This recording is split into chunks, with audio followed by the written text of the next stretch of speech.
At first, we are going to see about the scope of microbiology. Let's start with the question, what is microbiology?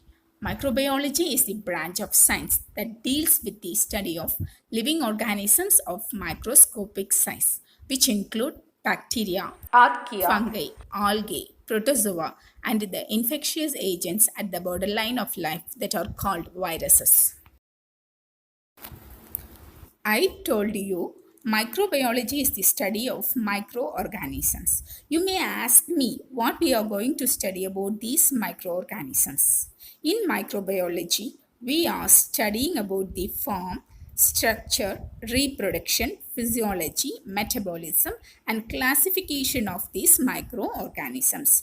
We are also studying about the distribution of microorganisms in nature, their relationship to each other and to other living organisms, their effect on human beings and on other animals and plants, their ability to make physical and chemical changes in our environment, their reactions to physical and chemical agents. Next, we'll see what are microbes. The living organisms of microscopic size are also known as microbes, or simply we can say microorganisms, otherwise known as microbes. Among microbes, pro means before and karyon means nucleus. Fungi, algae and protozoa are all eukaryotic organisms. U means true, which says that they are having true nucleus. Viruses are considered neither prokaryotes nor eukaryotes because they lack the characteristics of living things except the ability to replicate. Now we learned what is microbiology and what are microorganisms. Next question comes in our mind is whether microorganisms are beneficial or harmful. The answer is microorganisms are closely associated with the health and welfare of human beings.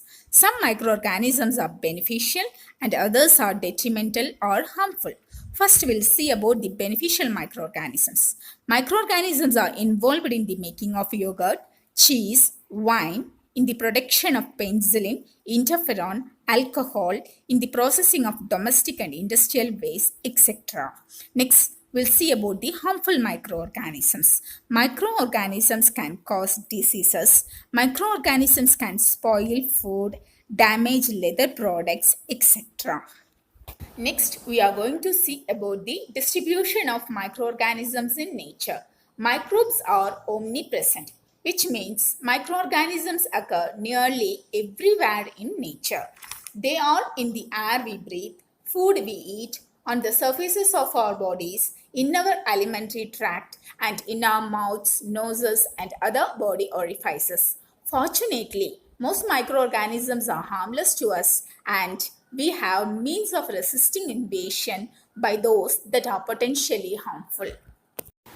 Next, we are going to see about groups of microorganisms. Under groups of microorganisms, I am going to give you some important points about bacteria, fungi, algae, protozoa and viruses.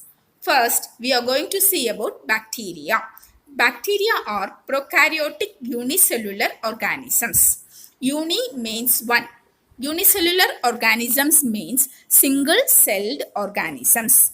Morphology, size, shape, structure and arrangement constitute the morphology of the cell. Size. Bacteria are very small, most being approximately 0.5 to 1 micrometer in diameter. Shape.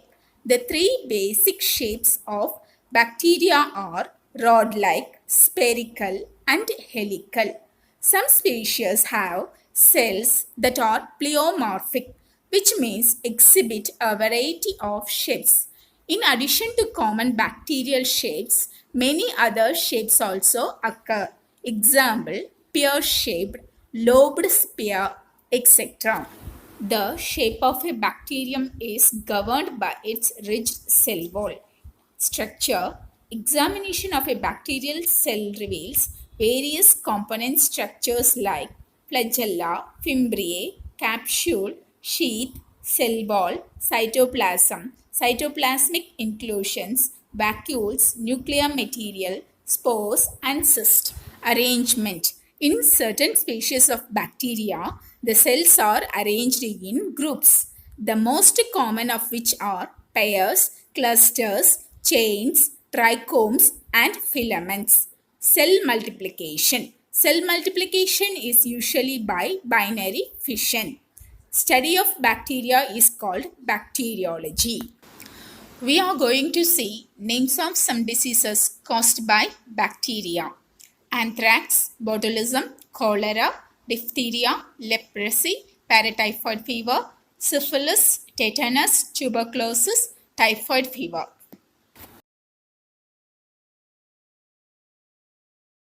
Carl Woese studied the relationships among prokaryotes. On the basis of differences in 16S rRNA genes, Carl Woese discovered some unusual organisms that appeared to be very distinct from prokaryotes and eukaryotes. The extreme difference in the genetic and molecular levels lead scientists to the discovery of the third domain of life, the domain Archaea. The domain Archaea was formerly called the domain Archaebacteria, which is a misnomer since these organisms were not bacteria but belonged to a separate clade. While archaeans indeed look and appear like most bacteria, they are biochemically and genetically distinct from them.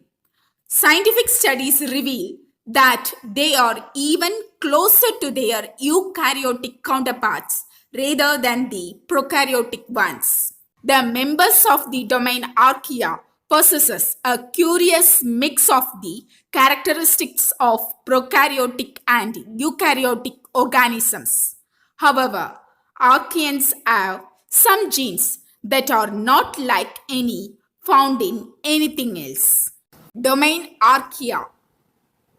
They are prokaryotic cells with no nuclear membrane. This Archaean domain contains single-celled organisms. Archaea have genes that are similar to both bacteria and eukaryotes. Because they are very similar to bacteria in appearance, they were originally mistaken for bacteria. Archaea differ from bacteria in cell wall composition and differ from both bacteria and eukaryotes in membrane composition and rRNA type.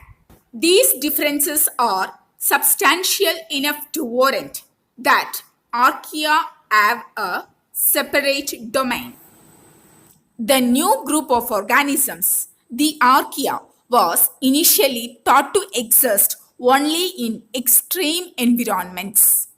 Microbiologists later realized that Archaea are a large and diverse group of organisms that are widely distributed in nature and are common in much less extreme habitats such as soils and oceans. As such, they are significant contributors to the global carbon and nitrogen cycles. Next, we are going to see about fungi. Fungi are eukaryotic lower plants devoid of chlorophyll. We all know that plants can synthesize their own food with the help of chlorophyll. Though we are calling fungi as eukaryotic lower plants, fungi cannot synthesize their own food due to lack of chlorophyll. Fungi are usually multicellular but are not differentiated into roots, stems, and leaves. Fungi range in size from single-celled microscopic yeast to giant multicellular mushrooms and puffballs. Fungi reproduce by fission, by budding, or by means of sexual and asexual spores. Study of fungi is called mycology. We are going to see names of some diseases caused by fungi. Blastomycosis, Cryptococcus, Histoplasmosis, Moniliasis, Onychomycosis, ringworm of scalp, skin, Sporotrichosis, etc.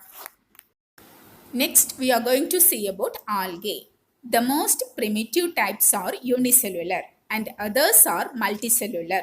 Algal cells contain chlorophyll and are capable of photosynthesis.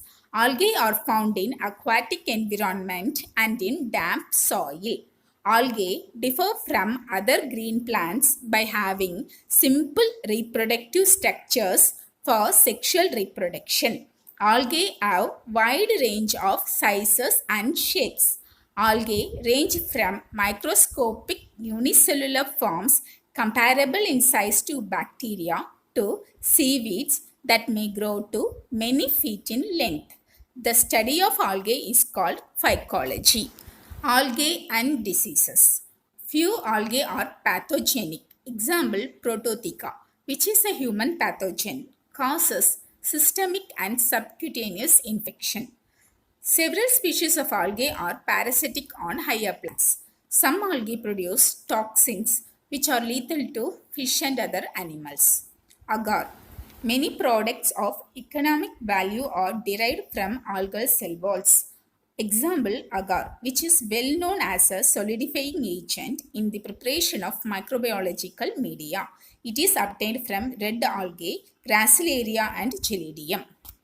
Next, we are going to see about protozoa.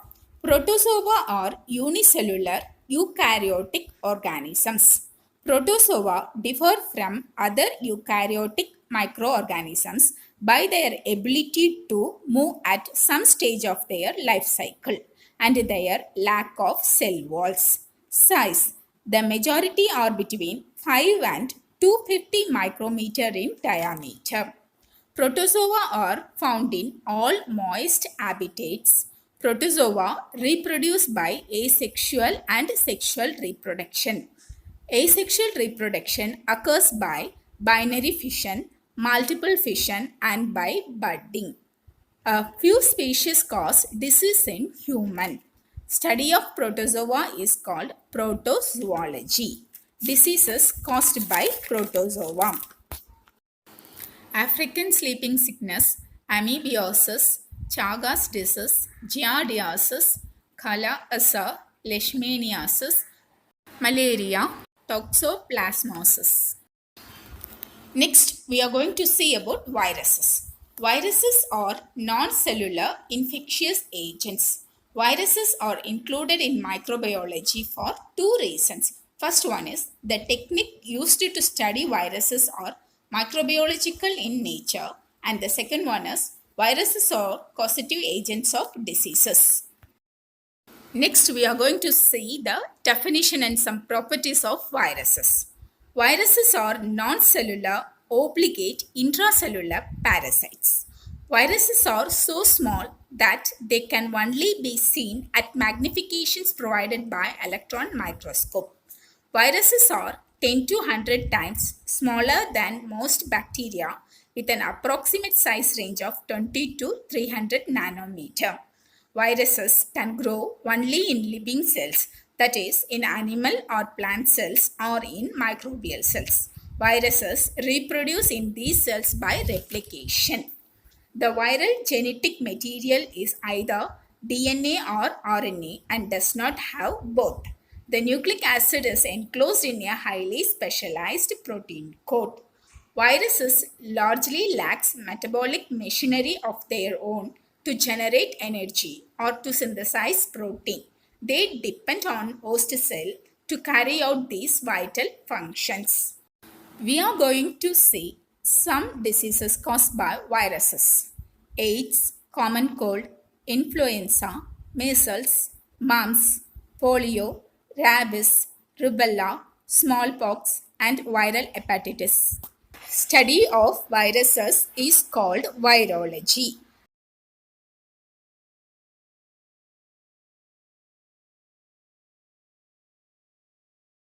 There is one important point to be noted. I told you that viruses are ultramicroscopic, which means Viruses are too small to be seen with an optical microscope. Next, we'll see what are giant viruses. Giant viruses are very large viruses with large genomes compared to other viruses and also contain unique genes. Example, mimivirus, mama virus, etc. Giant viruses replicate within the virus factories located within the cytoplasm of the infected host cell. Giant viruses are about 10 times larger than the average virus, some of which are larger than typical bacteria with extremely large genomes. Giant viruses are visible under a light microscope. Giant virus was at first mistaken for a bacterium and recognized as a virus only 10 years after its isolation. The first giant virus, Acanthamoeba polyphaga mimivirus, was discovered in 2003. Next, we'll see what are virophages. Virophages are small viruses infecting the viral factories of giant viruses.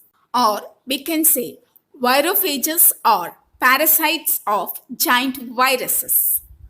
Virophages are small double-stranded DNA viruses and are named so because of similarities with bacteriophages. Virophages co-infect unicellular eukaryotes along with giant viruses but are dependent on the giant virus to replicate. That is, virophages rely on the viral replication factories of giant viruses for genome replication and transcription, which leads to impairing or deactivation of the giant viruses. Thus, virophages can inhibit the replication of giant viruses, which may lead to increased survival rates of the infected host cell population. That is, unicellular eukaryote. The first virophage was discovered in 2008. It was discovered with its co-infecting giant virus, Acanthamoeba castellani mama virus. Bacteriophage virus that infect bacteria is known as bacteriophage.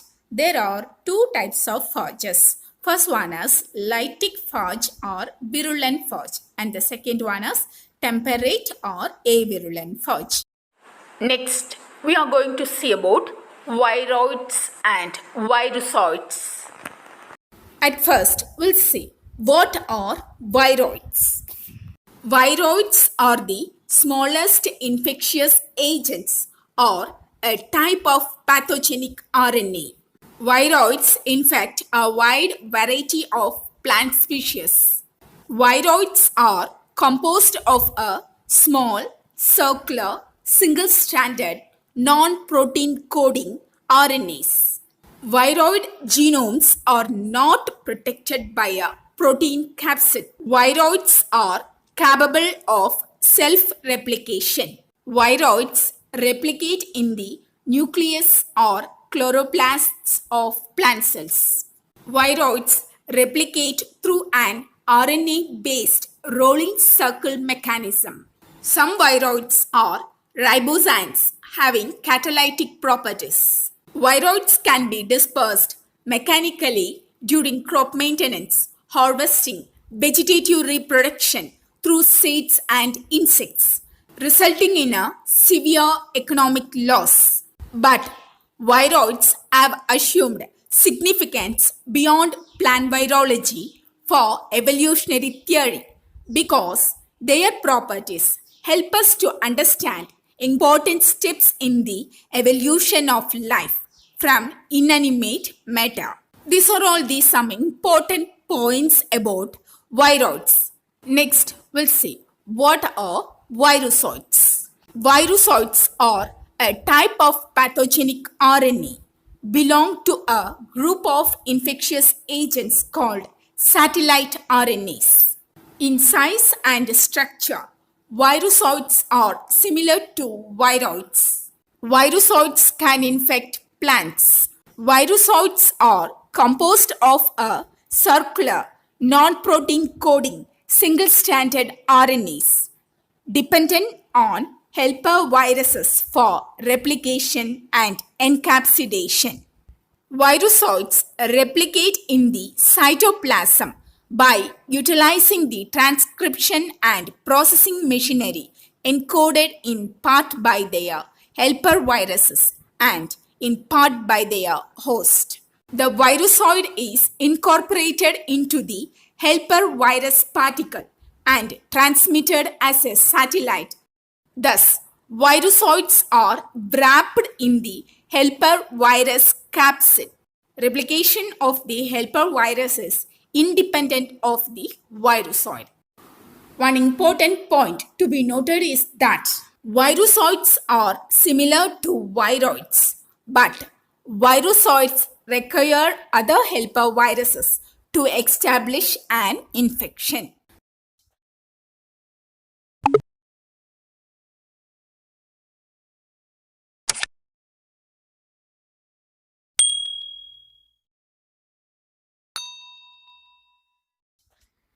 Finally, we are going to see about the applied areas of microbiology. As we have already seen, microorganisms occur in large numbers in most natural environments and affect the well-being of people in a great many ways. Microorganisms bring about many changes, some desirable and others undesirable. Thus, the scope in the field of microbiology is immense. Now, we also come to know the involvement of microorganisms in many fields like agriculture, dairy, industry, medical, food, etc. Now, we will see the major field of applied microbiology: medical microbiology, aquatic microbiology, aeromicrobiology, food microbiology, agricultural microbiology, industrial microbiology, exomicrobiology, geochemical microbiology. I am concluding this chapter by saying that there is an increase in demand for microbiologists globally. A microbiologist can innovate, discover, research, teach, etc. Friends, don't forget to give your feedback about my video. Thank you.